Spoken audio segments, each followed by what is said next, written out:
У моего ребенка много пластмассовых игрушек.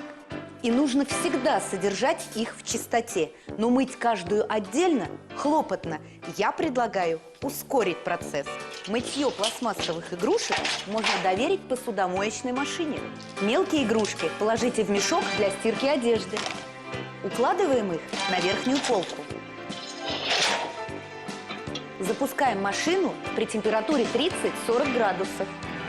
Через некоторое время вы достанете абсолютно чистые игрушки.